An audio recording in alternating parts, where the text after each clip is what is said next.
Boa tarde a todos. Eu sou a Flávia Soares. Estamos em mais uma atividade do projeto Eventos em Educação Matemática, né, da edição 2021, que faz parte do projeto da licença aqui da UF. E eu vou fazer aqui uma breve apresentação do professor João Bosco Pitombeira, que vai falar para a gente hoje, né? Então, o professor é graduado em engenharia, né, pela Universidade Federal do Ceará, é mestre e doutor em matemática pela Universidade de Chicago, é professor emérito da PUC Rio, tem experiência na área de matemática, de educação matemática, atuando com história da matemática, ensino-aprendizagem de matemática, geometria dinâmica, história da educação matemática, história e avaliação de livros didáticos de matemática. Tem artigos, né, e livros publicados na área de matemática e também na área de história da matemática, e coordenou alguns projetos importantes, como o Telecurso e o Programa Nacional do Livro Didático, da área de matemática. Foi professor visitante de algumas instituições, né, a UFRJ, por exemplo, e a Universidade Federal do Mato Grosso do Sul. Atualmente ele está vinculado ao UERJ, aqui no Rio de Janeiro, atuando no Profimate.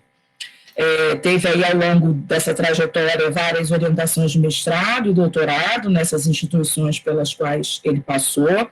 Eu fui uma das suas orientandas, né, de mestrado e de doutorado na PUC Rio, e conheci o professor nessa ocasião do mestrado, justamente quando ele ministrava a disciplina de História da Matemática, né, para a minha turma de mestrado em 1900 e antigamente, que é justamente o assunto que ele vai falar com a gente um pouquinho hoje. Eu agradeço muito a oportunidade de conversar com vocês. Eu tenho vários amigos na Fluminense, entre eles a Flávia e o Bruno, que foram meus alunos, aliás, alunos brilhantes, tá certo? Dos quais eu me orgulho, e vocês podem sempre contar comigo no que for necessário, e é um prazer falar com vocês. Tá? Então, nós vamos falar hoje um pouco sobre o papel da matemática em várias culturas ao longo dos séculos. Eu começo a exposição mostrando uma imagem, esse aí. Isso aqui, eu não vou falar daqueles ossos de Lebombo, antiquíssimo, que é muito discutido, 10 mil anos, 20 mil anos, é uma discussão muito grande, né? E Xango, Lebombo. Eu prefiro falar de uma coisa que não é um registro numérico, esse é possivelmente o documento matemático mais antigo que nós conhecemos. Ele foi encontrado, podemos passar de slide, tá? Passar um slide para frente, isso. Esse foi um problema encontrado em uma escola anexa ao templo da deusa Inanna, em Uruk, em torno de 3.500 anos antes da Era Comum. Ou seja, isso é um problema de matemática dado em sala de aula há 5.500 anos atrás. Impressionante. O que é que esse problema pedia? Ele pedia para calcular a área de um terreno quadrangular, que não é um retângulo, é um quadrângulo, e ele usa aquele método prático que você toma a média dos lados opostos, A mais B sobre 2, vezes C mais D sobre 2, e isso aí dá aproximadamente a área. Se for um retângulo, dá exatamente a área, mas se for um quadrilátero muito torto, há uma diferença grande, né? Mas, normalmente, em terrenos não são assim tão irregulares que a diferença seja muito grande. Então, isso, nos templos dedicados às deusas, havia, em geral, escolas, isso na Mesopotâmia, em Uruk, havia escola de treinamento de escribas. Então, a gente tem hoje, você escavou algumas das salas de aula com os banquinhos de barro dos alunos, a mesinha lá na frente do professor e, em geral, na parede, quilos e quilos de tabletes que eram exercícios de alunos ou tabelas para eles consultarem. Podemos passar o slide seguinte. Passemos ao slide seguinte. Tá? Olha, exatamente nessa região aí, vocês veem aqui, nós temos, vocês veem o Uruk, tá? Uma cidade antiquíssima, né? Essa parte colorida em verde era chamado o Crescente Fértil, que hoje em dia é muito deserto, mas naquela época, graças aos trabalhos de irrigação de sucessivas culturas, o vale entre o Tigre e o Eufrates era muito fértil. E foi a necessidade de estabelecer sistemas de irrigação, mantê-los em ordem, recrutar pessoas para trabalhar nesses sistemas, regime que punisse pessoas que roubassem água de outros. Isso foi um dos motivos que permitiu que se desenvolvesse agrupamentos humanos cada vez maiores, e dizem, né, que é exatamente aí que começou a civilização como nós conhecemos hoje, na região da Suméria. Tudo começou na Suméria. O alfabeto começou na Suméria, a contagem começou na Suméria, os primeiros agrupamentos urbanos complexos surgiram na Suméria e, aos poucos, foram se expandindo. Passemos ao próximo slide. Olha aqui, isso aqui é a expansão dessa região ao longo dos séculos. Né? Foi uma expansão lenta, tá certo? A influência de Uruk, vocês, por exemplo, as pessoas que leem a Bíblia, né, certamente reconhecerão alguns nomes que encontraram nas narrativas da Bíblia. Nippur, Susa, tá certo? Uruk, são vários e vários nomes que vocês encontram naquelas narrativas do povo judeu, vagando pela região até se fixar na Palestina. Passemos ao slide seguinte. Podemos isso. E nessa região, logo no começo da Revolução Neolítica, né, é que quando o homem descobriu como cultivar grãos, domesticar alguns animais, foi a grande revolução na história da humanidade. O homem deixou de ser um caçador nômade e se fixou. Passou a ser uma pessoa com a moradia fixa. E dizem, hoje tem certeza, né, que um papel primordial dessa grande revolução, a maior revolução pela qual a humanidade já passou, um papel primordial nessa revolução foi o papel das mulheres. Enquanto os homens saíam em grupos para caçar, eram expedições que duravam 3, 4, 5, 6, 7 dias, né, à procura de caça cada vez mais rápida, as mulheres ficavam em casa, e elas é quem descobriram as propriedades das sementes, como cultivá-las, como domesticar os animais. Então, a contribuição das mulheres, isso só recentemente é que os antropólogos têm chamado a atenção para isso, que não era um mundo assim, o homem tinha importância. As mulheres tiveram um papel extraordinário nessa transição, nessa transformação de grupamentos nômades em grupamentos sedentários que deram origem, depois de milhares e milhares de anos, às grandes cidades que nós conhecemos hoje. E nessa região, já há muitos, 8 mil, 10 mil anos atrás, havia uma cultura não existe uma palavra, uma tradução até hoje, parece para token. Token é, por exemplo, um dado é um token.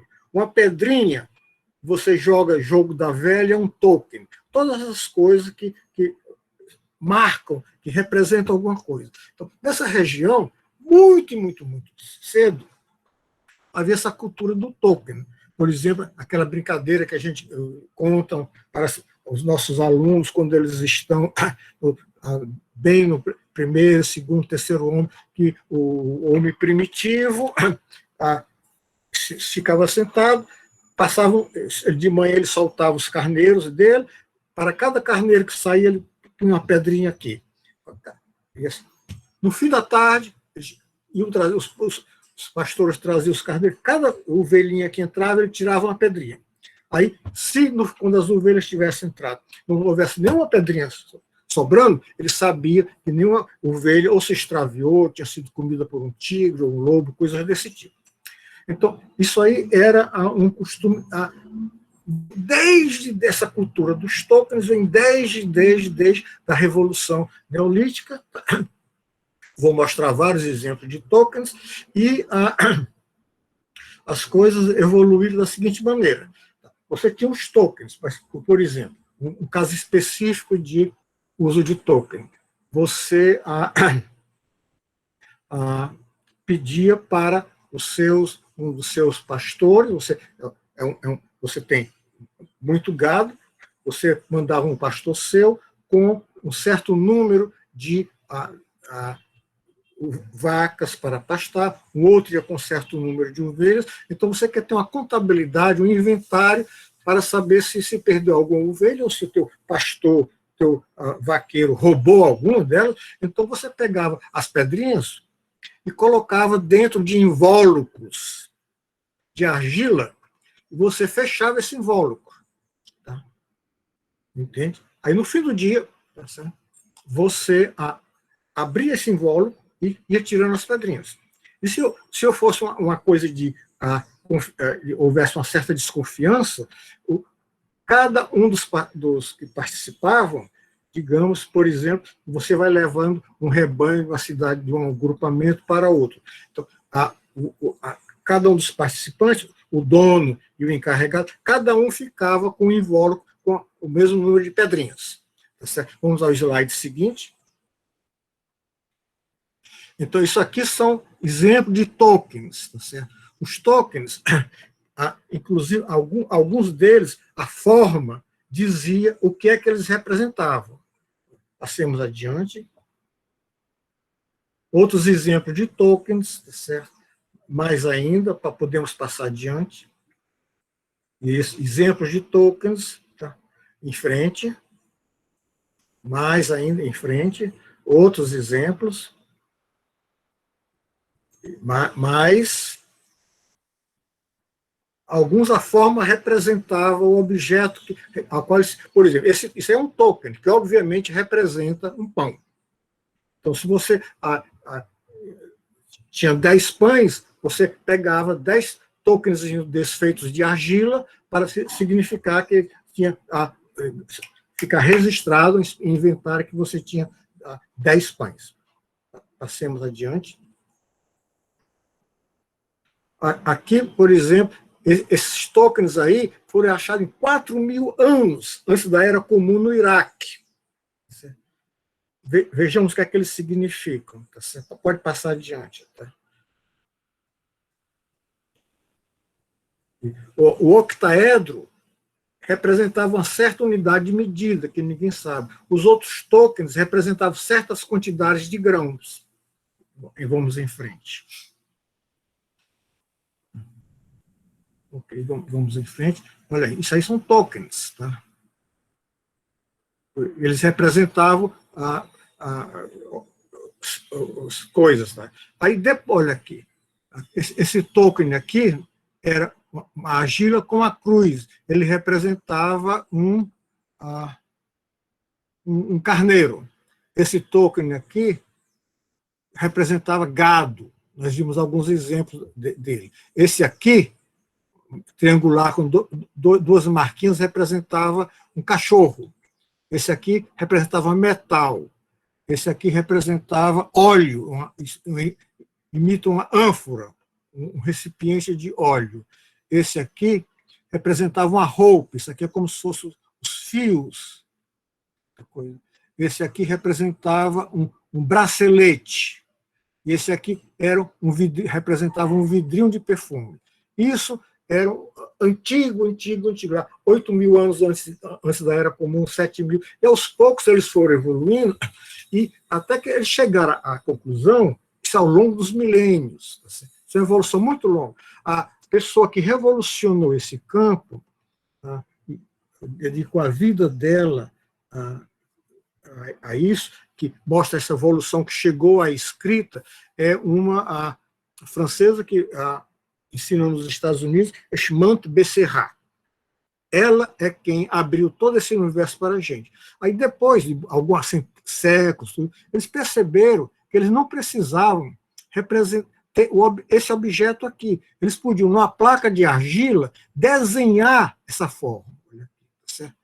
Isso aqui já são desenhos, são pictógrafos, que representam esses tokens, tá certo? Você vê que há uma coisa próxima. E depois, aí, ao longo, para simplificar o trabalho de escrever, isso era escrito na argila, com estiletes, com varinhas de bambu, essas coisas, para facilitar o trabalho, eles foram sendo estilizados. Por exemplo, o token que representa um carneiro foi estilizado, virou só isso aqui. E depois, já com os sumérios, com a proto-escrita cuneiforme, já era isso aqui. Já na época Babilônia, em torno de 1800, o antigo Império Babilônio, em torno de 1800 anos antes da Era Comum, é a época de qual nós temos mais registros matemáticos da Mesopotâmia, em torno disso aí, 2000, 1800, 1600 anos antes da Era Comum. Isso aqui já era escrita cuneiforme pura. Certo? Então, vocês veem a evolução. O gado foi evoluindo até que se transformou nisso. Por exemplo, o vidrinho de perfume foi evoluindo, até que se transformou nisso aqui cuneiforme já em torno de 2000, 1800 anos antes da Era Comum. Isso é uma evolução lenta, mas a história não tem pressa, as coisas vão acontecendo, tá, no seu devido tempo, com a evolução, tá, dos costumes. Vamos em frente. Podemos passar de slide. E até que nós chegamos já, em torno de 1800 anos, 2000 anos, a coisas muito, muito, muito sofisticadas. Isso aí é um tablete de argila. Isso aí, esses tabletes são pequenininhos. Tá certo? Uma vez conversando com um colega, um conhecido em Berlim, ele é um grande especialista, o Damerot, que já morreu há uns 10 anos, ele me dizia o seguinte, que ele levava assim, uns 4 anos para treinar um aluno de doutorado para ler essas coisas.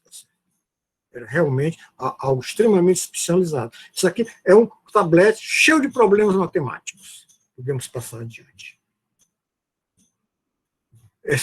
Aliás, desculpe, isso aí não é uma tabela de multiplicação por 9, encontrada em Nippur. Naquele mapa, vocês lembram que nós vimos a Nippur, tá certo? Vamos em frente.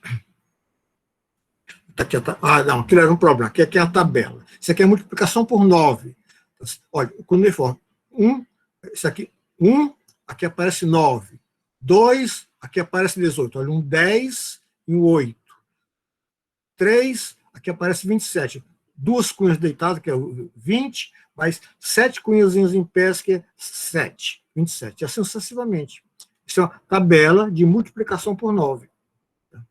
Então, uma coisa é o seguinte, como vocês se lembram, depois nós vamos falar nisso, os babilônios tinham, que evoluiu lentamente, um sistema posicional muito bom. Só que a diferença para o nosso é que eles não tinham a base 10. A base deles era 60. Nossa tabuada, nossa tabela de multiplicação é 9 por 9. Os alunos já têm dificuldades em aprender. Então, imagina um escriba babilônio aprender uma tabela 59 por 59. É impossível. Então, nos escritórios dos escribas, nas escolas, tudo, há cheio de tabelinhas de multiplicação. Tá certo? É impossível você estar aprendendo uma tabuada de 59. Uma tabela 59 por 59. Não dá. Então, você usava constantemente tabelas. Eles tinham tabelas de multiplicação, tabelas de quadrados, tabelas de raiz quadrada, muitas e muitas tabelas para trabalhar. Então, vamos em frente. Mostro agora a tabela BM, quer dizer British Museum. Tá certo? É a tabuleta Museu Britânico, da coleção do museu, é a 13901, uma coleção de problemas do primeiro e segundo grau datada do período babilônio antigo, em torno de 1800 anos antes de Cristo. Problemas do primeiro e segundo grau, porque naquela época seria totalmente anacrônico a gente dizer os babilônios sabiam resolver equações do primeiro e segundo grau. Não sabiam. A ideia de equação é muito recente, começou com os árabes. Tá certo? Eles tinham problemas que hoje em dia nós resolvemos com equações do primeiro grau, são problemas do primeiro grau. E tinham problemas que hoje em dia nós resolvemos com equações de segundo grau, são problemas de segundo grau. Então os babilônios tinham verdadeiras coleções para treinamento dos escribas, tá certo? De problemas do primeiro e segundo grau. Podemos passar em frente. Olha, isso é a BM 13901. É uma coleção de problemas. Cada divisão dessas é um problema com sua solução, tá certo? A solução em geral é faça assim. O problema diz o que é dado, faça assim, faça isso, faça aquilo, faça aquilo. No fim, a resposta é isso. Verifique. Tá certo? Não havia nenhum processo dedutivo. Eram maneiras de resolver os problemas. Tá certo? E a ideia era expor os alunos a todos os tipos de problemas que eles podiam encontrar na vida profissional deles de escrita. Tá certo? Então, vamos em frente. Aí também dizem que a matemática da Babilônia, como a matemática do Egito, essas coisas, eram matemáticas puramente utilitárias, mas o tablete que está na biblioteca da Universidade de Yale, né, a coleção dos tabletes babilônios, é o 7289, né, em Yale, é um tablete que mostra que, que os babilônios conheciam o teorema de Pitágoras, pelo menos no caso de um triângulo retângulo isósceles, e aproximavam a raiz quadrada de 2. Passemos para ver esse tablete. Esse é um tablete famosíssimo. Certo? Certamente, inclusive, esse tablete se encontra reproduzido em algumas coleções do ensino médio. Tá certo? Aqui na diagonal, ao longo da diagonal, você vê a raiz quadrada de 2 escrito em caracteres cuneiformes. Tá certo? Se você traduzir do base 60 para a nossa base, dá exatamente a raiz quadrada, dá 1,4414, etc., com uma aproximação muito boa. Isso é incrível. Isso é 3.800 anos atrás. Você vê que a matemática é realmente antiga. E por que eles precisavam de matemática? Eu já falei, né? Eles tinham que controlar uma sociedade bem sofisticada já. Eles precisavam, quem mandava eram os sacerdotes, os senhores daquela região, mas ele precisava de pessoas capazes de fazer levantamento de quanto imposto os camponeses deviam ao templo. Se você ia uma expedição guerreira através do deserto, você precisava calcular quanto você tinha que levar de mantimentos para alimentar tantos soldados durante tanto tempo, tá certo? Você tinha que calcular áreas dos campos para cobrar imposto proporcionalmente àquela área. Então, já era necessária uma matemática bem sofisticada. Agora, o que é interessante é isso, é que essa matemática, isso aí, outro grande estudioso da matemática mesopotâmica, que ajudou a virar de ponta cabeça o que se conhecia da matemática mesopotâmica nos últimos 30 anos. Porque até 30 anos atrás, todo mundo achava que a matemática egípcia era de longe superior à matemática mesopotâmica. Hoje em dia é exatamente o contrário. A matemática mesopotâmica é bem mais avançada do que a matemática egípcia. E o que é interessante, que Roiro chama a atenção, é que a necessidade desses profissionais bem treinados porque eles aprendiam de matemática, ganhava a vida própria e servia assim de uma maneira de qualificação profissional. Eles tinham prazer em mostrar, digamos, o know-how deles em resolver problemas além daquelas que eles tinham que resolver diariamente. Tá certo? Isso aconteceu também no Egito. Mais tarde nós vamos ver um caso de que um escriba reclama de outro, que ele dizia que o segundo era o escriba-chefe do exército, mas quando perguntava a ele como construir uma trincheira de tanto comprimento, quantos homens ele precisa para fazer em tantos dias, então você vem me pedir ajuda porque você não sabe fazer as contas. Então, havia digamos assim, um envolvimento profissional de você mostrar o seu know-how, cada um tentando mostrar que era melhor do que o outro. Tá certo? Então, isso aí distinguia tanto os escribas na Babilônia, quanto os escribas no Egito. E era difícil a vida de um escriba. Por exemplo, no caso de Uruk, a gente tem, inclusive, digamos, os conteúdos, o currículo das escolas de escriba. Essas escolas eram anexas aos templos. Tá certo? Um prédio, eram salas anexas aos templos. Então, a gente sabe exatamente o que é que eles aprendiam. Por exemplo, o escriba em Uruk, nessa época, ele tinha uma formação básica, depois ele se diferenciava. Se um ia se especializar em textos matemáticos, outros em textos legais, outros em textos de herança, essas coisas tudinho. Então, tem uma característica na Babilônia é que a gente pensa que os babilônios escreviam matemática usando o sistema posicional sexagesimal. Errado. Esse sistema era usado em matemática e em astronomia.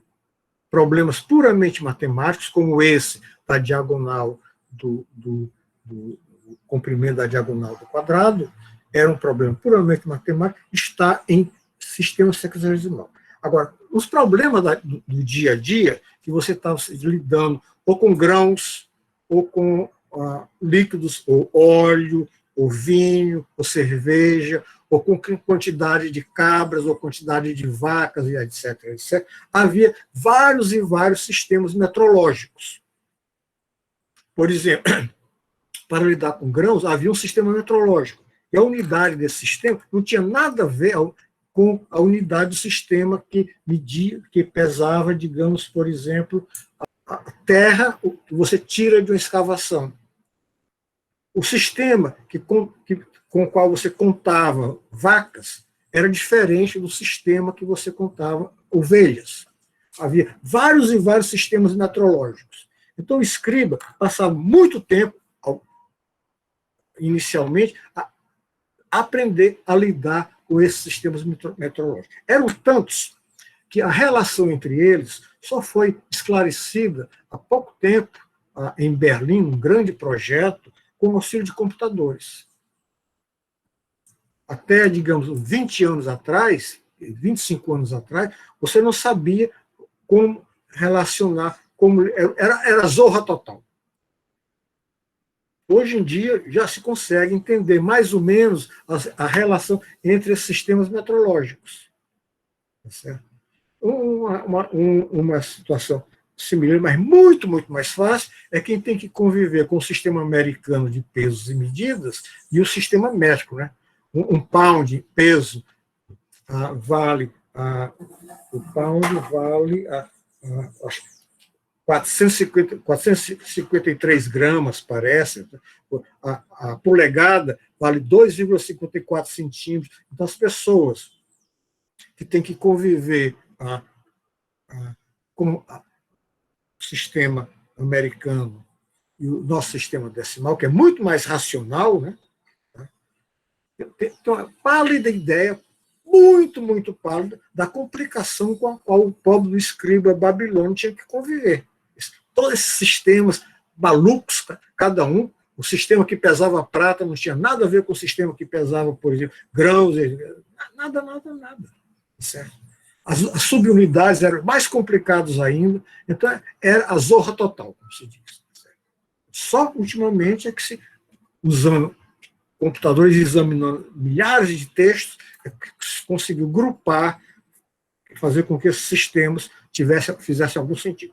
Vamos passar em frente. Então, como eu disse, o sistema de numeração é sexagesimal, é posicional sexagesimal. A diferença do nosso, havia duas diferenças. Um é que eles usam base 60, e outro é que eles não tinham, nós separamos a parte inteira da parte fracionária, tá certo? Da parte decimal. Eles não sabiam separar a parte inteira da parte sexagesimal. É o que você chama um floating point, um ponto flutuante. Em verdade, a parte da falta da vírgula de separação, de uma separação entre a parte inteira e a parte decimal, não é tão séria assim, não. Por exemplo, nos meus tempos de engenharia, quando eu fiz engenharia algumas décadas atrás, há muitas décadas atrás, não havia calculadora eletrônica. A gente usava régua de cálculo. E régua de cálculo, você põe a vírgula no fim, pelo que você entende do problema. Você conta, você transforma tudo. Por exemplo, 325 é 3,25 vezes 10 ao quadrado. 0,37 é 3,7 vezes 10 a menos 2. Tá certo? Então, você faz tudo, transforma tudo em 3, alguma coisa, no fim soma as potências de 10 e chega ao resultado. Tá? O que prejudicava mais ainda é que eles não tinham o zero como a número. Aos poucos, eles introduziram o zero como um lugar vazio, uma casa sexagesimal que não tinha sido preenchida. Mas isso foi aos poucos. Eles nunca tiveram a noção do zero como um número com o qual você operava. Olha, pouquíssimas civilizações no mundo, pouquíssimos grupos culturais no mundo chegaram a essa concepção do zero como número. Os chineses, tá certo? Os maias, tá certo? Os hindus chegaram a essa concepção, e dos hindus terminou passando para nós. Tá certo? Então, vamos em frente, adiante. Então, no sistema decimal, nós representamos qualquer número inteiro dessa forma. No sistema de numeração, vamos em frente. Isso,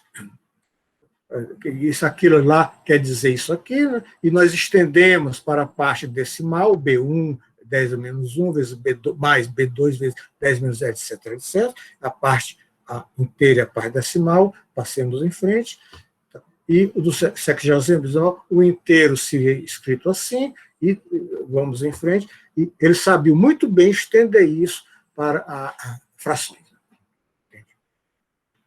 E, inclusive, uma coisa interessante é que até a Copérnico, os astrônomos, inclusive os astrônomos gregos, assim, os gregos trabalhavam abstratamente, não sei o quê. O sistema digamos, de numeração do babilônio era muito, muito mais eficiente do que o sistema dos gregos, os dois sistemas dos gregos. Então, você vê a civilização grega se distinguiu muito, muito, muito, mas em muitos aspectos em relação à civilização babilônica, mas nessa parte de lidar com números, os babilônios, na Mesopotâmia, eles eram muito, muito melhores. E os matemáticos gregos que tinham que fazer conta, os astrônomos, todo esse pessoal usava o sistema sexagesimal. Até Copérnico. Depois, eles passaram a usar, misturavam a parte inteira em decimal e a parte fracionária em sexagesimal. Só Stevin, quando ele escreveu aquele lá, Dízimo, tá certo? Já da passada dos 1400 para os 1500, é que ele mostrou a vantagem de trabalhar tudo decimal. Você vê como as coisas mudam lentamente. Uma das lições que a história da matemática nos mostra é que a evolução se dá lentamente e de acordo com a necessidade, de acordo com a prática que aquele pessoal tem da matemática. Aqui há um pequeno erro, BK vezes 60 elevado a menos K, e não 60K. Vamos em frente. Então, como eu dizia, que as escolas anexas aos templos eram chamadas edubas. Nós conhecemos, em Uruk, em torno de 1800, nós temos o currículo das edubas em Uruk. Era longo e árduo o treinamento. Havia, como já falei, uma parte comum, e depois ela era especializada, se você ia trabalhar ou com textos matemáticos, fazendo inventários, calculando imposto, etc. Eu ia trabalhar com textos legais, eu ia trabalhar com texto de herança, essas coisas, tudinho, ou ia redigir cartas e documentos para os sacerdotes ou o senhor da região. Tá? Era um treinamento realmente interessante também, é que no Egito, que havia o equivalente às edubas, era a Casa do Saber, não se tem registro de nenhuma escriba. Na Babilônia se tem registro de algumas escribas. E os escribas eram altamente valorizados, era hereditário, em geral. Se seu pai era escriba, você tinha acesso às edubas e aprendia a ser escriba, e assim sucessivamente. Então você tinha uma verdadeira casta extremamente valorizada, importantíssima, bem recompensada e socialmente valorizada, que eram os escribas, tanto no Egito quanto na Mesopotâmia. Nós vamos em frente. Podemos passar. Eles tinham que aprender a ler e escrever em cuneiforme, aprender as conversões entre os inúmeros sistemas metrológicos, conhecer os termos técnicos dos diversos gêneros, inventários, cartas, documentos legais, etc., etc. Vamos em frente. E, resumindo, por exemplo, em torno de 1800 anos, o antigo Império Babilônio, né, certo? Eles sabiam resolver problemas que, hoje em dia, seriam traduzidos com equações desse tipo. Certo? Eles tinham procedimentos para resolver esses problemas, não eram equações. A grande virada, os pioneiros da investigação da matemática da Mesopotâmia foram Neugebauer, de Rodin-Jean e quem mais um outro, eu não me lembro o nome, que eles acharam nos museus aquelas tabletes que os profissionais não valorizavam, porque não eram nem documentos legais, nem coisas históricos, nem textos literários, ficavam lá encostadinhos, e eles descobriram que isso aí se relacionava com matemática. E, naquela época, eles interpretaram tudo em termos algébricos. Então, se você pegar, por exemplo, o livro extremamente importante do Neugebauer, né, é a Matemática antes dos gregos, sobre a matemática. Ele diz que os babilônios sabiam resolver a equação de segundo grau. Tá? Hoje em dia, por exemplo, com os trabalhos de Hoyle e outros, estamos inclinados a achar que os babilônios resolviam esses problemas do segundo grau geometricamente, completando o quadrado. Aliás, essa tradição passou para os árabes, o Liber Agrimensor, os árabes herdaram isso, e passou também, foi sofisticada para os gregos, principalmente nos livros 1 e 2 dos elementos de Euclides. Equivalência de áreas, aquelas coisas, transformações de áreas, etc., etc. Tá certo? Então, eles sabiam resolver esses tipos de problemas que caíram em equações desse tipo, em frente, e também sabiam resolver problemas nos tabletes existem muitos exemplos que caiu em sistemas de equações desse tipo. X vezes y igual a A, x2 mais y2 igual a B, x menos y igual a A, x2 mais y2. Eles tinham métodos sistemáticos para resolver esses problemas de primeiro e segundo grau. Tá? Repito, é totalmente anacrônico dizer que eles sabiam resolver equações de primeiro e segundo grau. A noção de equação é bem tardia.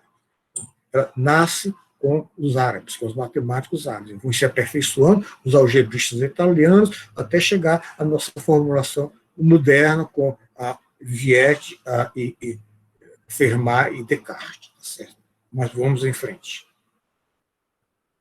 Então, eu acho que a matemática da Mesopotâmia, das matemáticas antigas, digamos, hoje em dia eu diria, a mais conhecida. A mais conhecida mesmo, se você, por exemplo, lê trabalhos acadêmicos nas revistas de história da matemática especializada, há muito mais pesquisa sobre a matemática mesopotâmica. Há pouco tempo mesmo teve um artigo, aquele famoso Plimpton 322, né, que se discute até hoje se é uma tabela de termos pitagóricos, o que é, blá, blá, blá. Há pouco tempo mesmo, na revista Seríssima, tem um artigo muito técnico, tentando demonstrar uma certa tese sobre aquilo lá. É muito mais estudado do que a matemática no Egito e mais ainda do que a matemática na Índia. Passemos em frente. Bem, a matemática da Índia surgiu no Vale do Indus, no que é atualmente o Paquistão, em torno de 2.600, 1.900 anos antes da era cristã. Tá certo? Os mais antigos registros de matemática na Índia. O subcontinente indiano. A Índia hoje faz parte do subcontinente indiano, o Paquistão também faz parte do subcontinente indiano, o Bangladesh, tudo isso. Então, as divisões políticas hoje não correspondem ao que havia antigamente, mas vamos em frente. Foi exatamente aqui, do lado esquerdo do mapa, você vê as civilizações do Vale do Indus. Essa parte aqui que está em cor de rosa no mapa, são duas cidades, né, isso aí em 1900 anos por aí, Mohenjo-Daro e Harappa. Assim, eram centros urbanos sofisticados. As dificuldades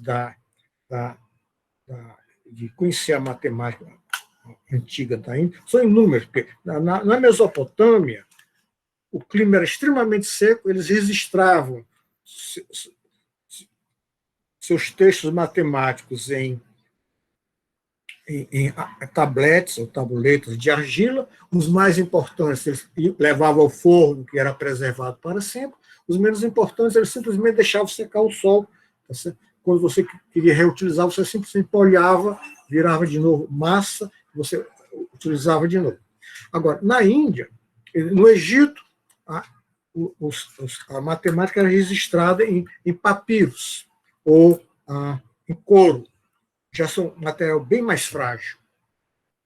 Pode ser comido por traças, baratas, ratos, essas coisas, tudo, em alguns casos raros, em pedras, em fragmentos que se chamam ostracas, em pedacinhos de pedra, cerâmica, essas coisas. Tá certo?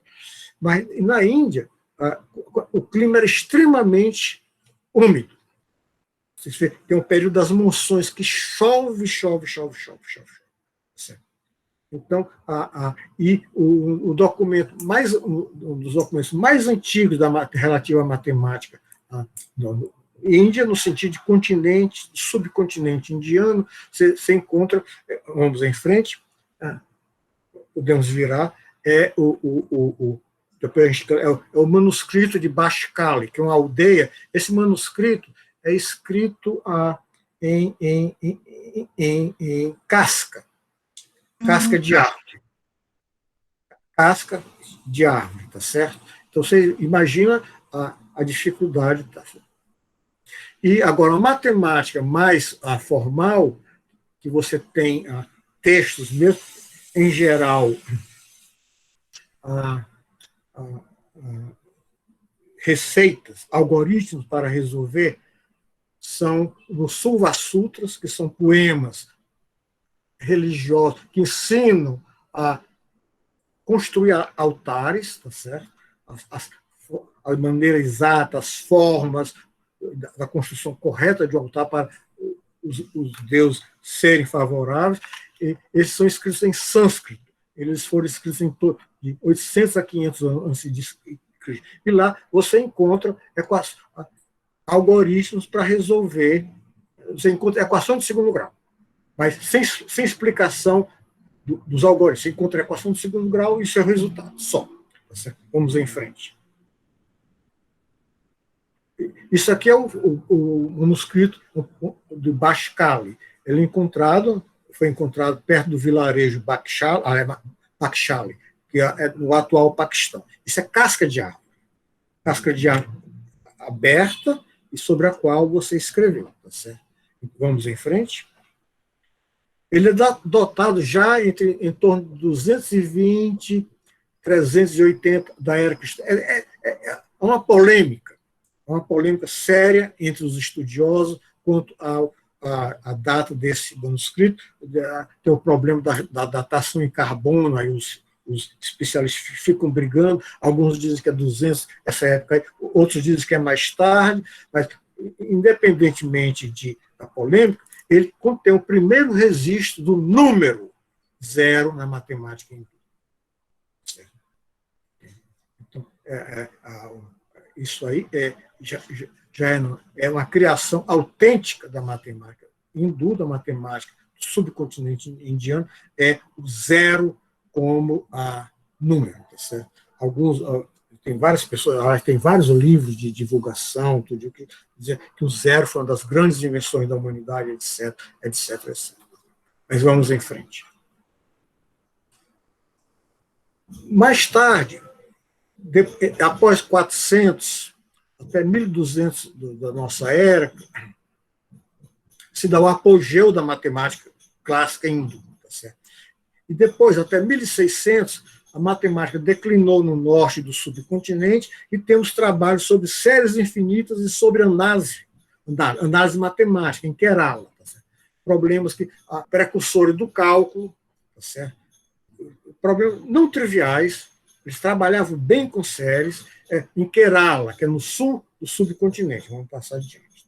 Então, a matemática indiana, olha, Kerala, essa aqui, à esquerda, embaixo, onde se desenvolveu até 1600. Aí depois houve o contato com os europeus, se perdeu essa tradição da matemática desenvolvida autonomamente.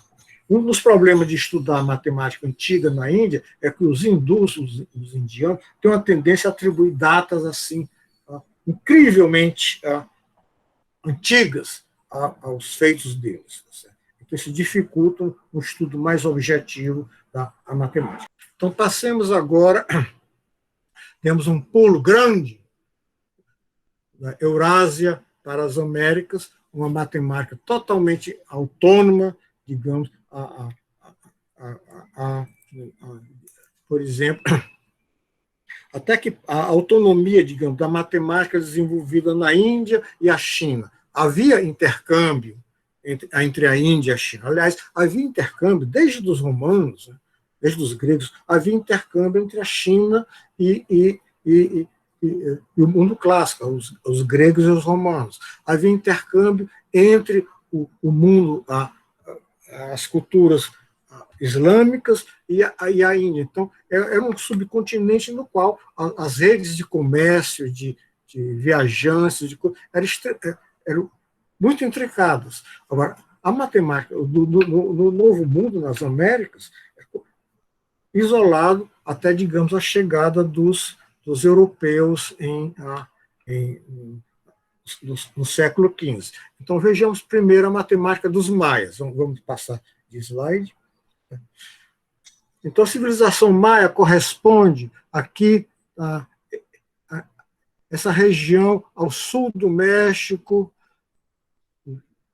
pega a península de Yucatán, né? Você tem Chichén Itzá, etc., etc., que teve toda essa civilização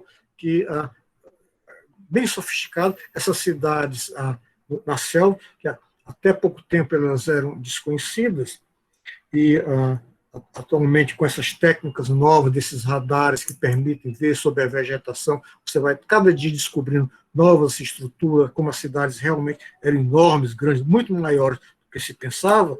Então, foi uma civilização importante e sofisticada. Certo? Vamos em frente. E os maias também, eles conheciam o zero como número. Tá certo? Eles tinham um sistema que era a quase decimal. Tá certo? A base dos grupamentos eram de 20 em 20. Nós diríamos que é um sistema de base 20. Tá certo? Faziam contas numa boa, sem problema nenhum. O sistema não era totalmente posicional, porque ele tinha uma pequena exceção. Passando adiante, tá certo? Aqui ele dá um exemplo, né, de 819 em base 20, olha, é isso aqui, tá, era escrito assim, olha. Como era escrito, 819, que é como era escrito 32, né? Tá?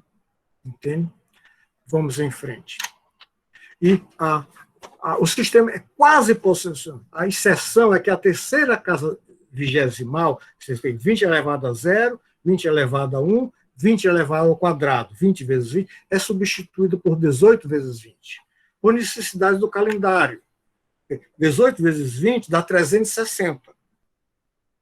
Então, devido à preocupação deles com o calendário, então, você vê que cada cultura adapta as ferramentas matemáticas às suas necessidades, às coisas que ela acha importantes. Não devido a isso, o sistema deles fura só que 20 vezes 20 é 18 vezes 20. Fora isso, é um sistema posicional jóia, que funciona muito bem. Vamos em frente. Numa palestra desse tipo, não dá para se aprofundar em nenhum dessas civilizações, nenhuma dessas culturas, porque senão a gente falaria várias e várias horas. Tá? Então, eu toquei nesse aspecto dos maias, que é a importância deles, que eles desenvolveram um sistema que é quase posicional, praticamente posicional, autonomamente, a noção de zero de maneira autônoma, tá certo? E passemos um pouco para a matemática egípcia. Tá certo? Eu estou fazendo mais ou menos assim, como uma espécie de um hors d'oeuvre, que vocês possam ver as várias coisas e no que vocês gostarem mais, depois se aprofundarem. Então, vamos em frente. Tá certo? A matemática. O Egito, vocês conhecem, né? Isso aí é um mapa do Egito Antigo, né? Você tem o Baixo Egito, o Egípcio Médio, o Alto Egito, tá certo? Tem, com as várias cidades da época, tudinho. Aqui você tem a primeira catarata, você tem Assuã, você tem Tebas, várias cidades importantes, Fayum, aqui você tem Saqqara, Giza, Cairo, e aqui é o delta do Egito, onde tem Alexandria, que foi fundada por Alexandre o Grande, já bem tarde na história egípcia. Mas vamos em frente. O Egito era muito antigo. Agora, para vocês terem uma ideia, a distância, digamos, entre a construção das pirâmides e Euclides, quando escreveu os elementos em 300 anos antes da Era Comum, a distância da construção das grandes pirâmides e os elementos de Euclides é a distância em tempo entre os elementos de Euclides e nós. Para os gregos, o Egito já era muito antigo. E já para os gregos havia essa história do saber perdido do Egito, a sabedoria egípcia, a ciência secreta dos egípcios, etc, etc, etc.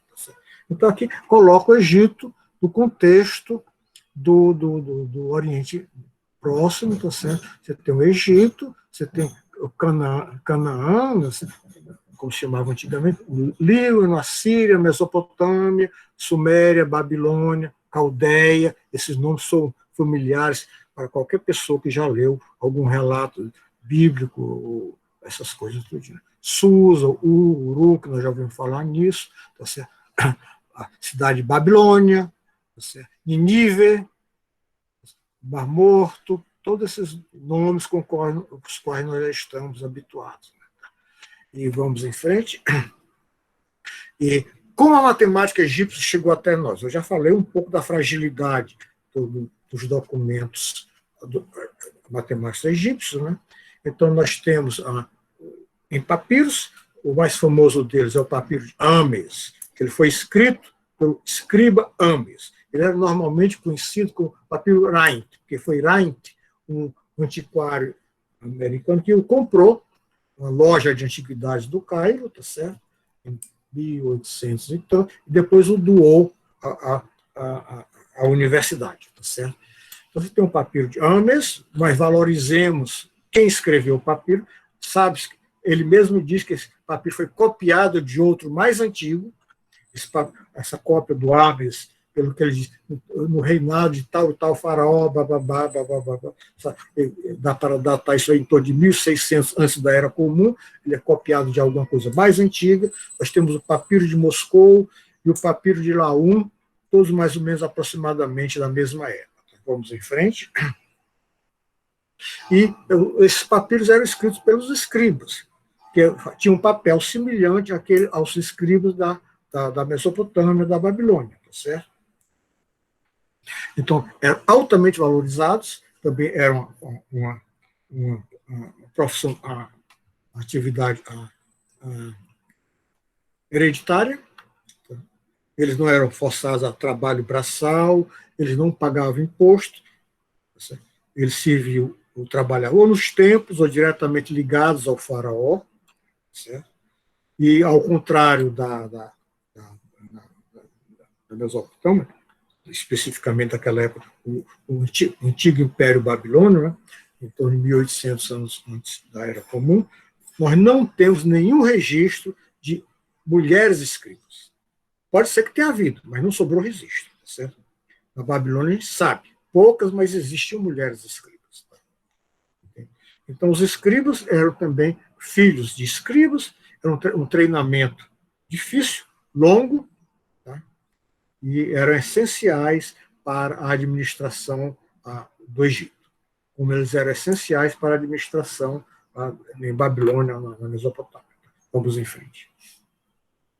Isso aqui é uma famosa estátua de um escriba egípcio, tá certo? Sentado com estilete, possivelmente um pergaminho sobre uma tábua, ou a tábua coberta de cera, não se sabe, não dá para saber o que era, mas você vê a expressividade. Isso é uma estátua de 3.000 e tantos anos. É impressionante como ela mostra e dá uma impressão de poder, assim, de controle, de autoconfiança muito grande. É um típico escriba egípcio. Mas vamos em frente. E o papiro de Ames. Isso aqui é uma parte do papiro de Ames. Né? O papiro de Ames consta, no papiro de Ames você encontra tabelas, os egípcios escreviam, isso aí é uma característica interessante da matemática egípcia, é que eles escreviam números que não fossem inteiros na forma do que nós chamaríamos hoje de frações unitárias, 1 sobre n, um meio, um terço, um quinto, um 25 avos, um 50 avos, um sexto, um nono, um décimo. E eles insistiam, quando você escrevia um número usando frações unitárias, você não podia repetir as frações, porque para nós a unidade está dividida, por exemplo, em 3 terços, um terço, um terço e um terço. Mas para os egípcios, um terço era o terço, era um. Ele não era um terço qualquer, ele era o terço. Isso tem sido discutido nas últimas décadas, chegou a esse consenso de que é a razão de que os egípcios, né, razões, um contexto linguístico, social, etc., que eles insistiam em que frações eram escritas na forma 1 sobre n.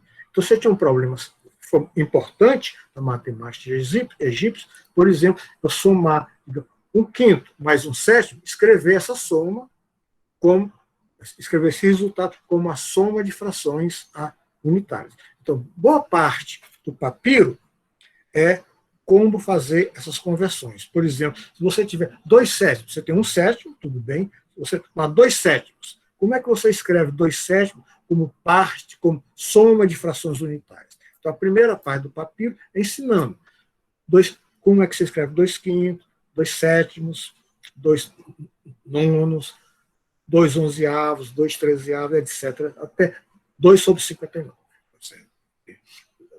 É assim sucessivamente. Então, até 2 sobre 101. Então, a primeira parte é esse tipo de coisa. Depois você tem tabelas também.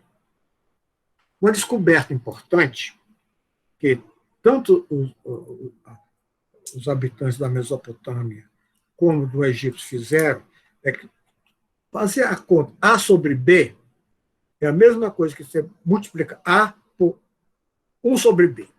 Então, para dividir, você pode recair um produto se você souber calcular o recíproco de um número. Então, você tem no papiro, como também lá na Babilônia tinha, tabelas de recíprocos. Recíprocos de números. Tá certo? E aí você tem aquela história, né? Se você pode, no caso do sistema decimal, quando é que você pode escrever um número 1 sobre n de maneira exata? É só somente se o denominador contém somente potência de 2 e 5, tá certo? O caso de 60, somente se eles têm potência de 2, 3 e 5. É por isso que há muito menos dízimas quando você trabalha com frações sexagesimais, porque quando você trabalha com frações decimais, é uma das razões que os astrônomos preferiam trabalhar com frações sexagesimais, torna os cálculos mais exatos, há menos dízimas. Então, parte do papiro é coisa desse tipo. Depois você tem problemas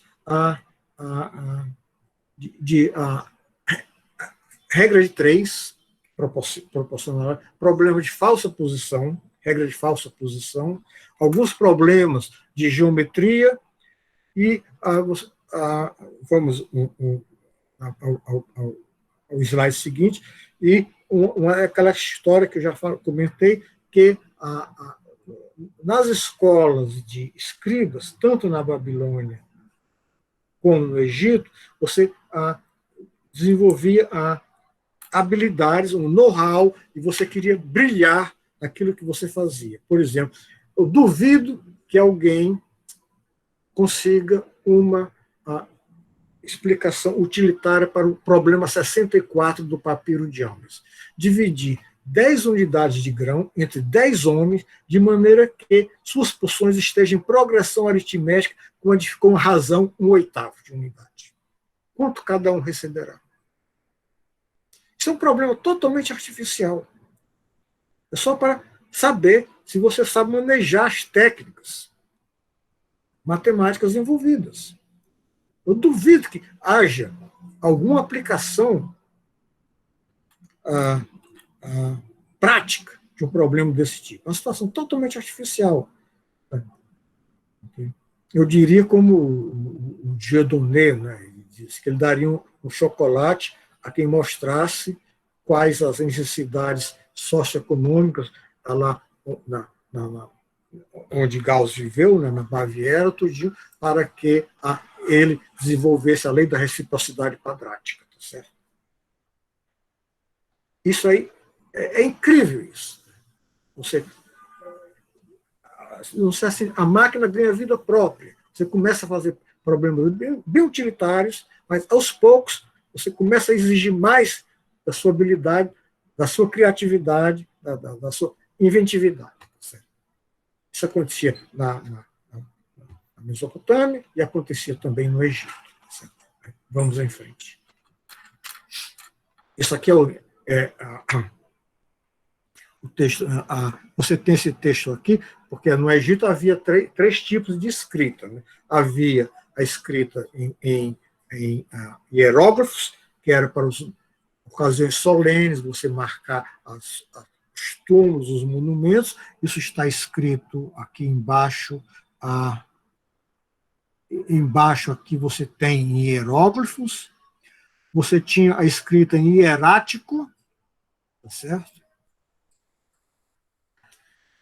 É isso aqui, que no dia a dia, por exemplo, um contador, um administrador, um cobrador de imposto, ele não ia escrever em hieróglifo, dá muito trabalho. Então, tinha essa outra escrita em hierático, que é mais fácil, para nós pode até parecer igualmente difícil, mas era realmente mais fácil. No dia a dia, é o que você usava. Inclusive, a decifração dos hieróglifos só foi possível devido, vocês se lembram, né, nas aventuras de Napoleão pelo deserto, você encontrar a Pedra de Roseta, em que havia um texto, a partir disso daí posso que devia ser a mesma coisa, escrito em hieróglifo, em hierático, em demócrito. Então, comparando as três bandeiras, é que não só Champollion, mas também outros ingleses, era uma corrida pelo quem conseguia descobrir, conseguiram ler, decifrar, começar a entender os hieróglifos. É um desses capítulos emocionantes da egiptologia. Vamos em frente. E também existe um documento importante, né, que hoje eu acho que está... Eu tenho a impressão que ele está em Moscou, não me lembro ao certo. É um rolo de couro, tá certo? E traz matemática. Ele estava completamente ressecado, ele ficou muito tempo dobrado, só algumas décadas atrás que ele foi umedecido aos pouquinhos, com todo cuidado, até você conseguir abri-lo e restaurar e ler alguma parte. É muito danificado, mas dá para perceber. E vamos em frente. E aqui eu também, um outro papiro importante, é o papiro de Moscou, é aqui um exemplo, é um exemplo geométrico, né? Aqui você tem, obviamente, um trapézio, né? Aqui está escrito em hierático, tá certo? Não em hierógrafo. Vamos em frente.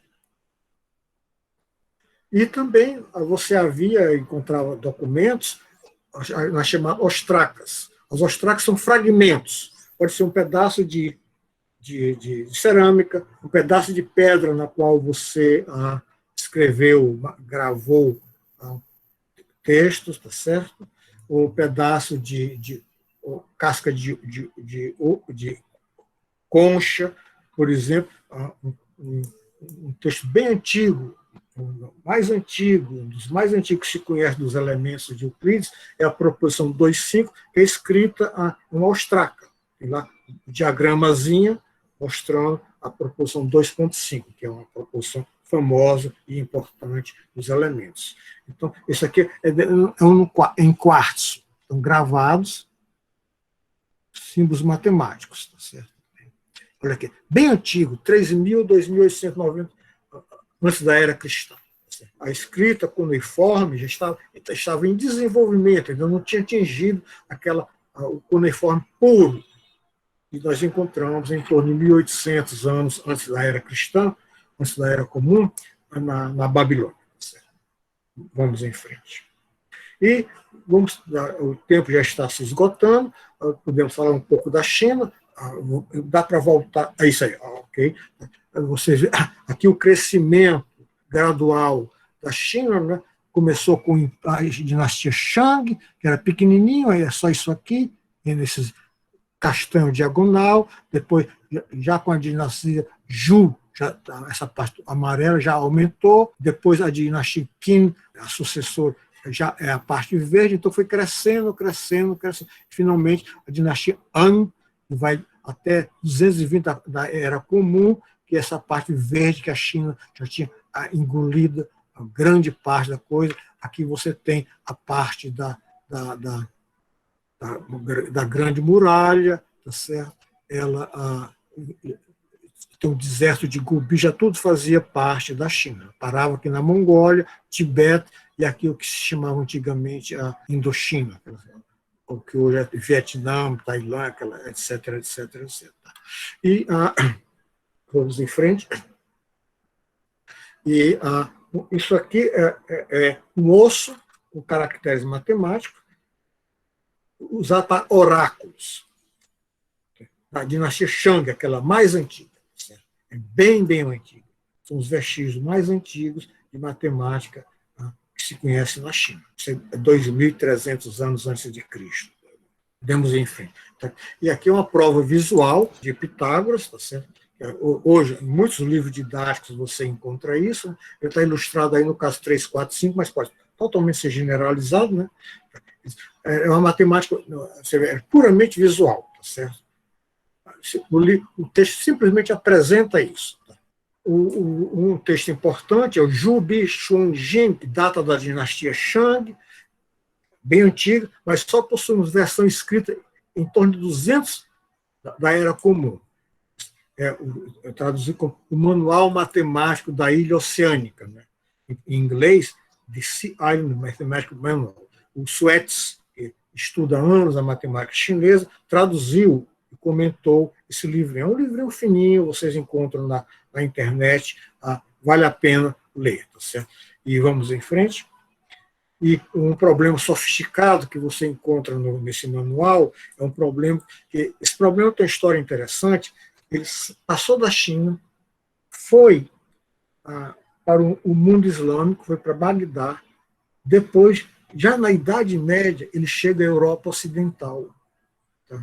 Então é o seguinte: você tem duas estacas, dois postes, FG e CD. Você conhece a distância dos dois. Você conhece também a altura dos dois. Você conhece a distância daqui para cá. Você conhece a distância. Tá. Muito bem. Então, daqui, o seu observador, você marca o ponto A aqui. É a linha divisada que passa pelo topo desse poste, em A. Você conhece essa distância do observador aqui para esse primeiro poste. Aqui depois você se desloca para o segundo, esse ponto aqui é o segundo poste, e você acha a distância em que a sua linha divisada coincide com aquela que você tinha encontrado lá. Aí você determina essa distância. Certo? Então, a pergunta é: calcule a altura AB. Esse problema começou no manual da Ilha Oceânica, passou para Bagdá, de Bagdá chegou na Idade Média, nas obras de Gerbert, que virou o Papa, acho que é Silvério I, as obras dele tem exatamente esse problema aqui. É impressionante isso. Um problema que viajou ao longo dos milênios. E é um problema bonito. É um problema bonito. Não é um problema bobo. Aliás, com os números, era um problema bem artificial. Se você seguir os números que estão lá no original, o Suétz mostra os números originais, essa altura AB vai ser uma altura incrível, vai ser quase a altura de um Everest.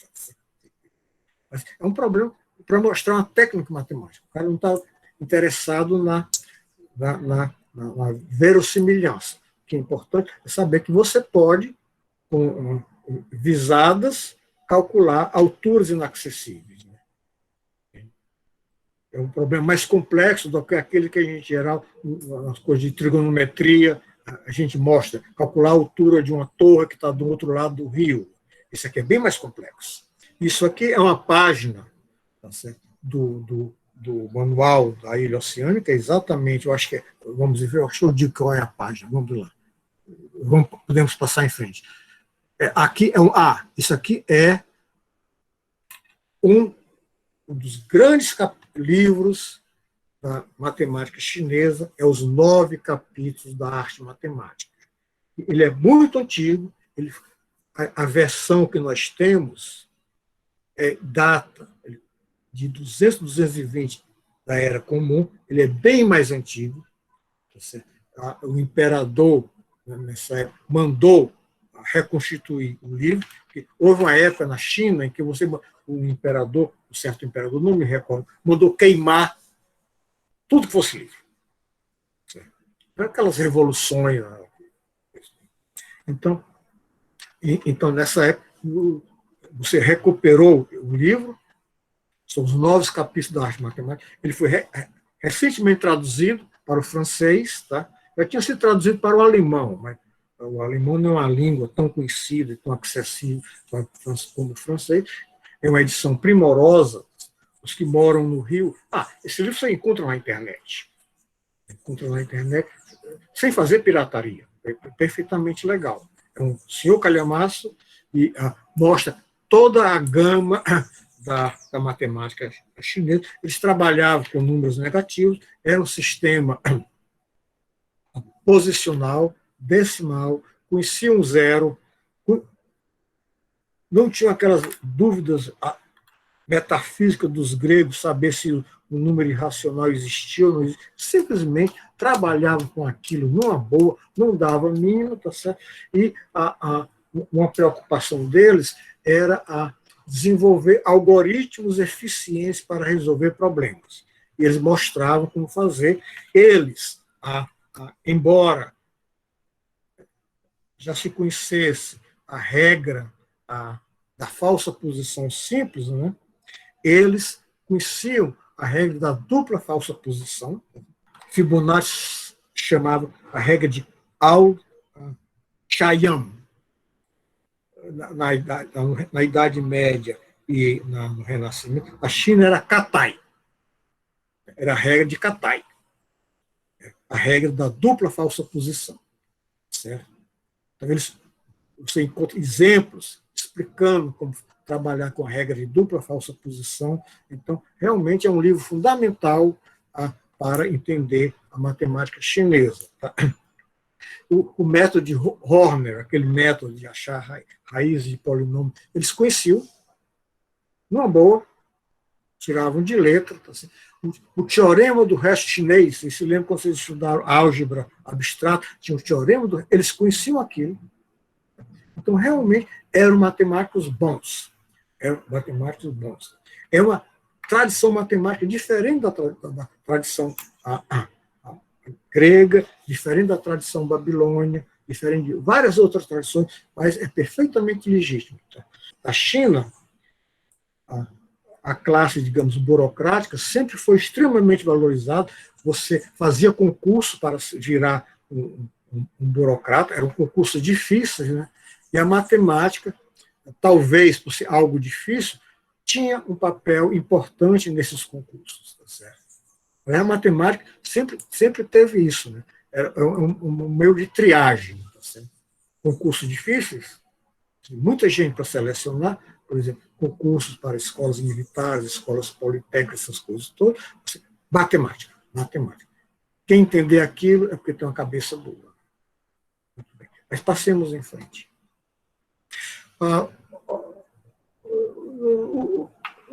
Vou falar bem rapidamente sobre os Incas, né? O que caracteriza os Incas é uma matemática menos conhecida do que as outras que nós falamos, das quais nós falamos. A complicação para os Incas é que o que a gente conhece dos Incas é o registro de espanhóis, sob ótica de espanhóis, que leram os Incas com a ótica deles, e hoje nós lemos os cronistas espanhóis com a nossa ótica. Então fica extremamente difícil de tentar contextualizar exatamente como é que eles trabalharam. A grande característica, vamos falar só um pouquinho, né, dos Incas, era o sistema, os quipus, que eram cordões com nós, convenientemente, os nós tinham significado, a cor dos cordões também tinha significado, e cada tipo de nó tinha um significado, então eles conseguiam registrar resultados matemáticos e efetuar operações bem complicados usando os quipus. Mas eu já tomei muito do tempo de vocês, então agora, se tiverem dúvidas, eu posso tentar esclarecer. Como eu disse, aqui é como foi um hors d'oeuvre, foram salgadinhos para despertar a fome, tá certo?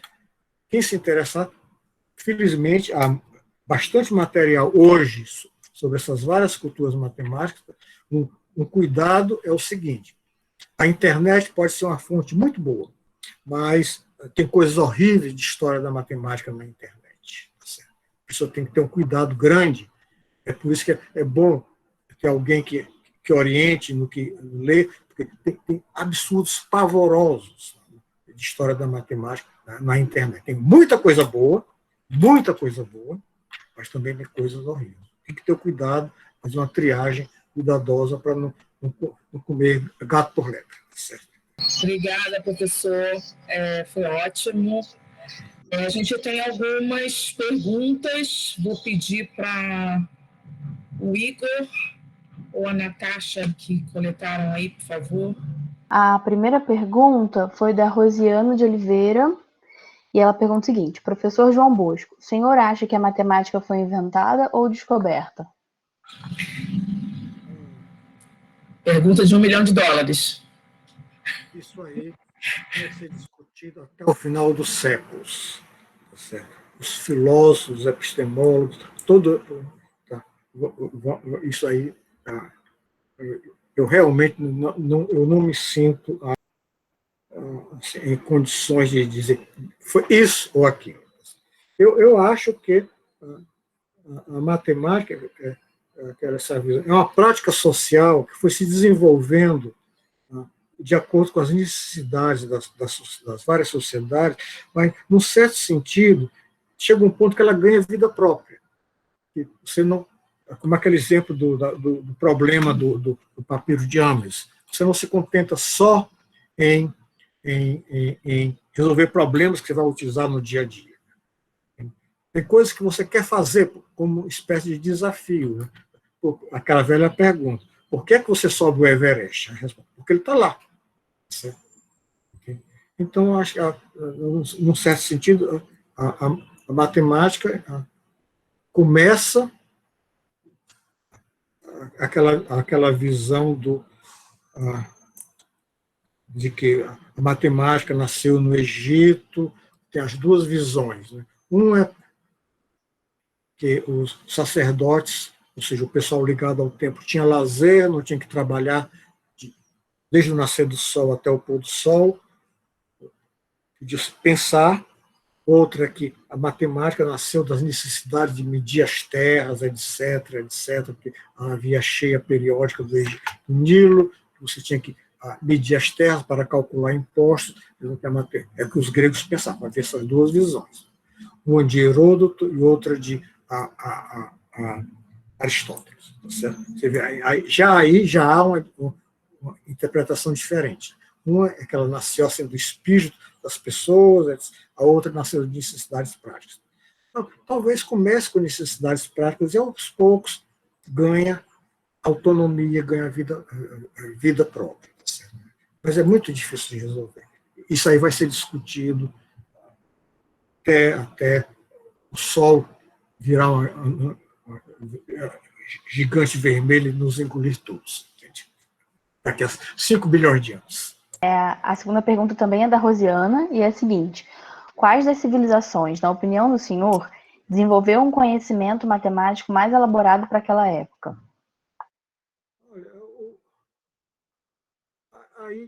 O nosso modelo de matemática é o modelo grego.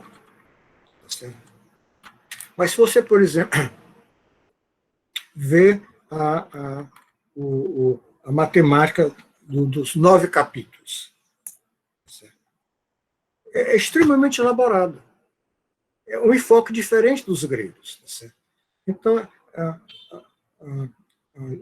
os árabes, por exemplo, que herdaram, eles nunca negaram isso, eles herdaram o conhecimento matemático, eles os transformaram, atacaram problemas que um grego normalmente não atacaria, tá certo?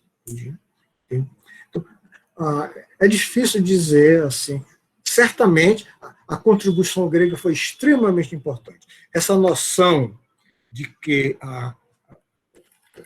o fato matemático, para ser aceito, tem que passar por um processo de validação explícito, que é o que nós adotamos, isso moldou a matemática que a gente faz desde a Grécia. Os árabes dos gregos herdaram essa coisa, a necessidade de prova, tá certo? Os árabes pegaram dos babilônios aquela matemática de recortar e colar, mas impuseram o modelo grego, eles sabiam que tinham que provar. Tá certo? Então, até o Renascimento, até mais tarde, tudo você exigia que fosse demonstrado segundo Euclides. Né?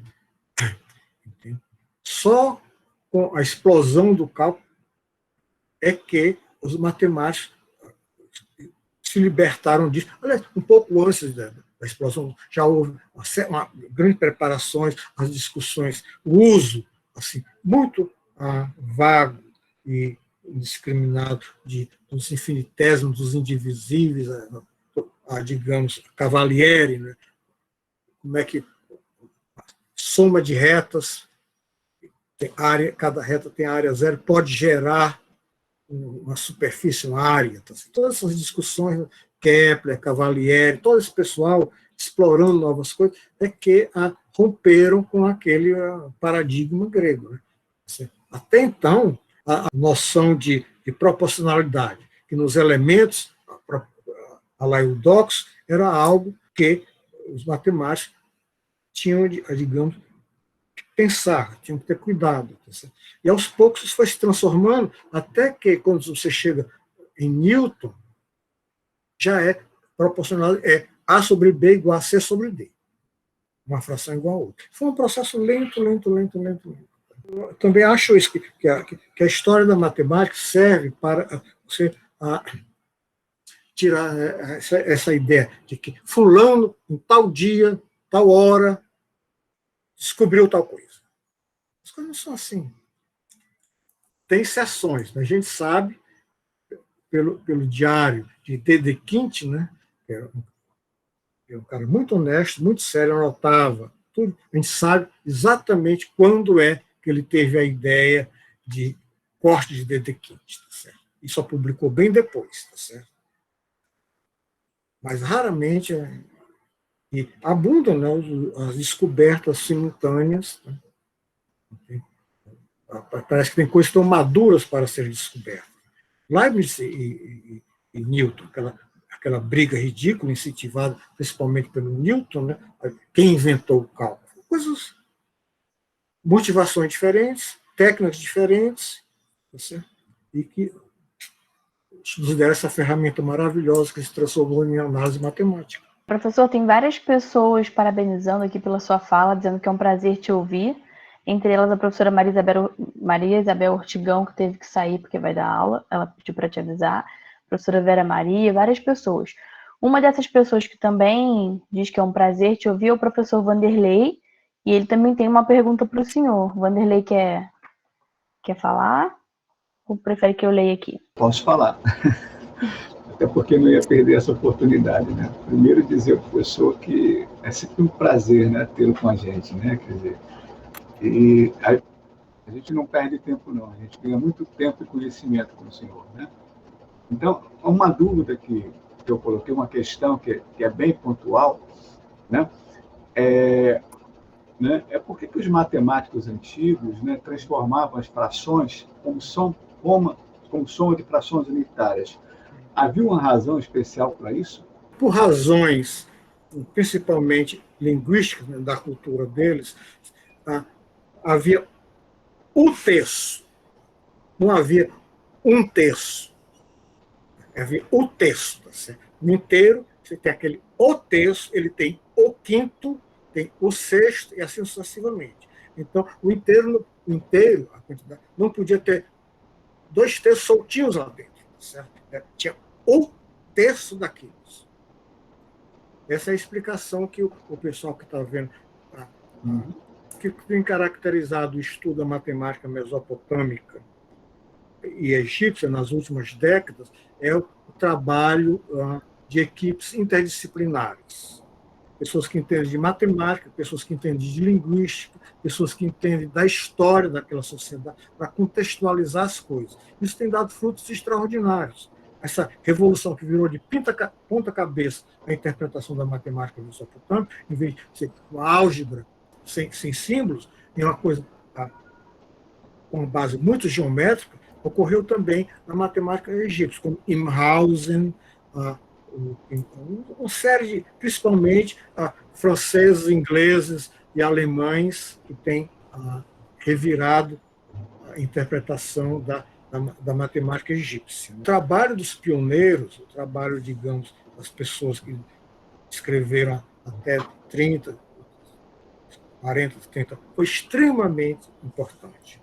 Sem o trabalho de Noé-Guibar, de Rodin Jean, esse pessoal, que traduziu penosamente as primeiras tabuletas, os catálogos, as publicações, centenas e centenas de tabuletas traduzidas penosamente.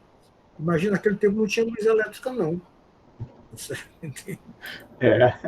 Nem tinha computador, nada disso. Muito menos internet. Muito menos internet. Então, esse trabalho é como disse Newton, né? Você vê mais longe porque está nos ombros de gigantes.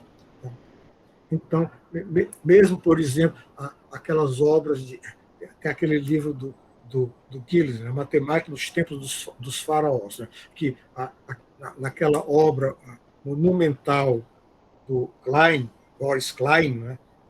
O pensamento matemático dos tempos antigos, ele tem uma frase que ele diz que a matemática egípcia comparada com a matemática grega é como o balbuciar de um selvagem ignorante com a linguagem de um homem culto. O Gilles, quando leu aquilo, ficou furioso, com toda a razão, aplicando um pecado do ponto de vista histórico. É totalmente anacrônico. Você querer comparar, você tem que medir as culturas de acordo com os termos delas, certo? Você mostra as limitações, mostra as vantagens, mostra o que é que eles podiam fazer, o que é que eles deixaram de fazer, mas não é dizer, isso aqui é um balbuciar de tribos africanas comparado com o linguajar de Platão. Isso é profundamente, isso é anti-histórico, é um anacronismo que nenhum historiador sério hoje em dia comete. Com certeza. A próxima pergunta é do Luiz Eduardo. Ele pergunta se tem algum material de referência sobre história da matemática no Brasil. E aí eu aproveito para adiantar a pergunta da Ana Paula. Ela pergunta quais livros o senhor indica sobre história da matemática. É outra área complicada. Por exemplo, as editoras brasileiras impingiram, uma editora brasileira impingiu ao público brasileiro, há poucos anos, uma obra do Cajori, História da Matemática. Essa obra foi escrita em 1908. Ela apareceu agora em língua portuguesa há uns 5 anos, como se fosse uma novidade. Então, primeiro, factualmente, você descobriu muita coisa desde os tempos do Cajori, que era um cara muito sério. Não estou dizendo que ele era um vigarista, mas ele era um homem da época dele. Segundo, as ferramentas historiográficas mudaram completamente. A visão, por exemplo, da matemática mesopotâmica, a visão da matemática chinesa, da matemática, é completamente diferente hoje da visão do Cajori. Ele não era um picareta. Ele fez o melhor que ele podia. Na época dele era um excelente livro, com as ferramentas de que ele dispunha na época. Os papers que ele leu na época, os livros que ele leu, as discussões que ele teve. Mas querer impingir aquilo como uma novidade é desonesto. E a outra, uma editora séria no Brasil, uma editora universitária, que tem livros muito bons, ela impingiu ao público brasileiro uma obra em 2 volumes por um matemático brasileiro, História da Matemática, que é uma coisa sem pé nem cabeça. O cara se inspirou no ponto de vista de Oswald Spengler, naquele que escreveu A Decadência do Ocidente, e chega a conclusões absurdas do ponto de vista de história da matemática. Então é necessário um certo cuidado. Tá certo? Já há obras em inglês ou francês, há muita coisa boa. Tá aí, uma coisa que se podia publicar no caderno das licenças seria, cadernos da licença, seria um pequeno, digamos, artigo, uma certa orientação bibliográfica para quem se interessar por história da matemática, tá certo? Então, nós temos, resumido, porque num volume só não dá para ter uma visão geral da história da matemática. Nós temos, publicado no Brasil, um livro da professora Tatiana Rocker, Desfazendo Mitos, aquelas coisas todas, que ela tenta mostrar que muita coisa errada que se acredita na história da matemática realmente está errado. Tá? Nós temos também um livro que tem muitos erros tipográficos por culpa do péssimo de trabalho do revisor contratado. É aquele livro da coleção do Prof. Mate, escrito pela Tatiana e por mim, tá certo? Pelo menos a bibliografia ali está bem boa, cuidadosamente escolhida. Já é um livro que já apareceu muita coisa boa depois que aquele livro foi publicado. Se houver uma segunda edição, você teria que atualizar a bibliografia, né? E eu sei que o professor Gert Schubring está preparando uma história da matemática. Ele é um dos excelentes historiadores da matemática hoje em dia, mas vai ser em inglês, né? Tem um livro muito bom, que é um livro em inglês, é um livro curto, mas é do Hodgkin. Ele discute, por exemplo, o capítulo inicial dele é excelente. Ele discute os problemas historiográficos. Um grande erro da história da matemática era ser, até pouco tempo, ser eurocêntrica. A matemática surgiu na Grécia, o milagre grego. Depois, quando o mundo clássico decaiu, os árabes pegaram aquela urna preciosa, a guardaram, depois a transmitiram para a Europa, o Renascimento, e dali em diante a matemática deslanchou. Isso era a visão eurocêntrica, né? Felizmente, hoje em dia, o que eu tentei fazer, inclusive, foi ajudar a desconstruir essa visão eurocêntrica, focalizando a matemática hindu, mesopotâmica, egípcia, maia, etc., chinesa, para mostrar que todas as grandes culturas mundiais desenvolveram uma maneira de fazer matemática, que era suficiente para elas lidarem com seus problemas, os problemas daquela cultura, problemas de impostos, de medição, etc. Em algumas, essa matemática foi além. A ferramenta criou vida própria. Certo? Algumas tiveram sua trajetória interrompida antes de poder ter esse desenvolvimento pleno. Certo? Por exemplo, o que teria acontecido com a matemática dos maias se os europeus não tivessem chegado lá? Qual teria sido o desenvolvimento autônomo da matemática chinesa se os missionários jesuítas tivessem chegado lá e imposto o modelo grego de Euclides na matemática chinesa? Por exemplo, antes dos chineses terem contato com a matemática grega, Euclides, foi um jesuíta que traduziu Euclides para o chinês, um discípulo de Clavius. Como era o nome dele? Eu não me lembro. A matemática chinesa não conhecia o princípio do terceiro excluído. Vocês se lembram que é o princípio do terceiro excluído? Um número é par ou não é? Ele é par ou é ímpar? Ele pode não ser nenhum dos dois. O número é primo ou não é? Não há possibilidade dele ser uma outra coisa, que não seja primo, que seja primo. É o princípio do terceiro excluído. Você é ou não é? Tá certo? Entende? Um triângulo tem um ângulo reto ou não tem? Tá certo? Entende? Coisa desse tipo. É o princípio do terceiro excluído. Esse princípio surgiu em filosofia com a escola de Mileto, Tales de Mileto, aquele pessoal todinho. A matemática chinesa não conhecia esse princípio. Só foi encontrá-lo quando a matemática grega foi traduzida. Então, cada civilização, cada grande cultura desenvolveu uma matemática. A matemática que nós temos hoje, que nos ajuda a resolver problemas teóricos, a resolver problemas extremamente práticos, de mandar um foguete para Saturno e ele chegar bem pertinho, isso é incrível. Isso é incrível. Isso é incrível. Tá? Essas coisas incríveis. O GPS. A matemática faz parte essencial disso. Não é só matemática, não. Tem leis físicas, coisas tudo. A matemática faz parte essencial disso. Então, essa matemática é extremamente sofisticada, é uma herança nossa, que a gente deve prezar e fazer com que ela seja transmitida. E o local onde a matemática, na Grécia, a matemática grega, enquanto as pessoas, os homens livres, né, ficavam lá debaixo das oliveiras, passeando, as mulheres ficavam trabalhando, os escravos nas minas trabalhando também, as mulheres ficavam em casa. Né? Mas, desde essa época, a matemática grega se transmitiu de geração em geração por ensinamento. Tá certo?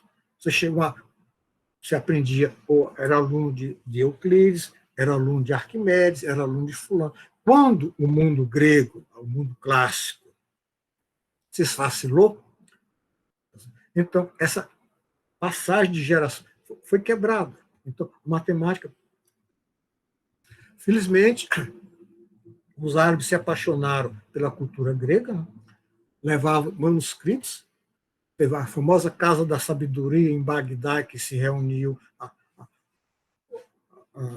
até a Fibonacci. A matemática islâmica era, de longe, superior à matemática feita na Europa Ocidental. Beda, o Venerável, era famoso pela sua regra de fazer multiplicação usando os dedos. O pouco de matemática que foi preservado na Europa, nos mosteiros, foi porque você tinha que calcular a data da Páscoa, eram computos, e para calcular a data da Páscoa, você tinha que saber um pouco de matemática. Isso foi o nadir, o ponto mais baixo da matemática no Ocidente. Enquanto isso, a matemática árabe estava quilômetros na frente. Tá certo? Trabalhava com séries, você vê, tem esses estudos da matemática. E olha, o que a gente sabe da matemática árabe é muito pouco, porque as bibliotecas do mundo muçulmano estão cheias de manuscritos que nunca foram lidos, porque não há pessoal suficiente para lê-los. E de vez em quando tem uma revolução, essas coisas são queimadas, você nunca vai poder descobrir o que elas continham. Entende? Mas é fascinante, é fascinante. E nossa missão é mostrar às pessoas que a matemática não pode morrer. Não pode morrer. Que ela não é só uma ferramenta utilitária. Não é só para ter código bancário que nos permite movimentar nosso dinheiro sem perigo, algoritmo de criptografia que nos permite conversar sem outros violar. É muito mais do que isso. Aliás, esses algoritmos de criptografia são todos eles baseados em teoria dos números. É aquela brincadeira. Hardy, o grande matemático inglês do século XX, ele dizia que a parte da matemática que ele mais gostava era a teoria dos números, que ele tinha certeza que ela não servia para nada. Nunca seria utilizada em nada. Ele morreria de vergonha hoje em dia saber que teoria dos números é utilizada em criptografia, essas coisas todas. Mas é isso. A gente teve algumas outras perguntas, mas como a gente já está invadindo aqui, avançando um pouco do horário, eu vou me dar o direito de fazer uma última pergunta, depois vou passar a palavra para o Vanderlei. Eu vou fazer uma pergunta um pouco menos profunda do que num certo sentido, né, do que foram feitas as duas primeiras. Eu acabei de ver aqui no Facebook, na internet, que a Mega Sena acumulou e vai sortear 80 milhões de reais essa semana. Hoje ainda dá tempo de a gente fazer uma fezinha. Se eu ganho esse prêmio da loteria aqui da Mega Sena, Eu sei que o senhor já viajou bastante, a gente falou aqui, o senhor falou vários vestígios que a gente tem ainda dessas matemáticas antigas e de outras. Que lugar que o senhor me recomendaria para viajar? Um museu, eu que adoro museu. Onde é que a gente, né, quem quer ver alguma coisa legal de matemática, para onde é que a gente iria? O que o senhor recomenda? Olha, matemática mesopotâmica, existem belas coleções de textos matemáticos preservados no Museu Oriental na Universidade de Chicago, na Universidade de Yale, no Louvre e no Museu Britânico. Isso aí já dá uma bela viagem para você. A não ser na Inglaterra, você não vai comer, nos outros lugares você vai comer muito bem. Na Inglaterra você vai comer bem, mas só que é comida indiana e de outros países, não é comida inglesa. Certo? Mas isso aí. Na Itália também, belos museus com inscrições, tá? E realmente eu não sei no Oriente, é a ignorância minha, quais os museus que você poderia visitar para ver matemática. Um museu, isso aí eu já vi, né? É o Museu de Antropologia na Cidade do México, que realmente é uma experiência maravilhosa. Lá você vê muito vestígio, muitas coisas da matemática, os maias, tudo tinha essas coisas. Tudo tinha, tá? Mas, olha isso, podíamos criar uma agência de viagem especializada em levar pessoas para visitar as várias coleções dos museus. Visita guiada, né? Hein, Flavinha, vai ser bem melhor se a gente levar ele junto, né? Pois é, tem que ser uma visita guiada, não pode ser assim, solto, não.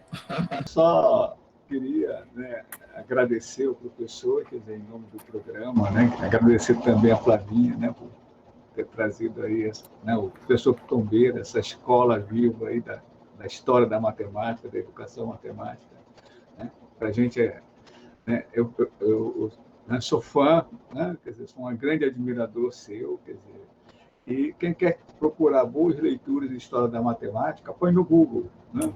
João Bosco Pitombeira, História da Matemática, você vai ter acesso a uma série de artigos, né, inclusive textos. Ele citou, né, na verdade, o texto da Tatiana, mas ele tem um texto também com a Tatiana, né, que é bem completo no Profimate, né, e umas videoaulas muito interessantes, né, que servem para complementar, né, muita coisa que ele falou aqui. Né? Então, professor, muito obrigado. Né? A casa é sua.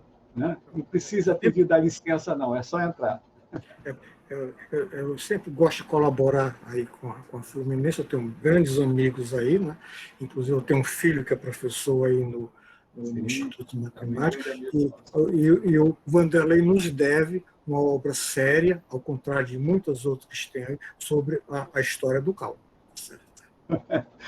A tese dele foi sobre o cálculo todo dia, então tinha que sentar, escrever uma obra, não um negócio profundo, uma coisa bom para professores, licenciados, essas coisas tudinho. Tá? Está anotado. Para encerrar, eu vou pedir só a Natasha para projetar aqui, por gentileza, as nossas duas próximas atividades que a gente já tem agendada, só para marcar aqui, lembrar a todos, né, de se inscreverem.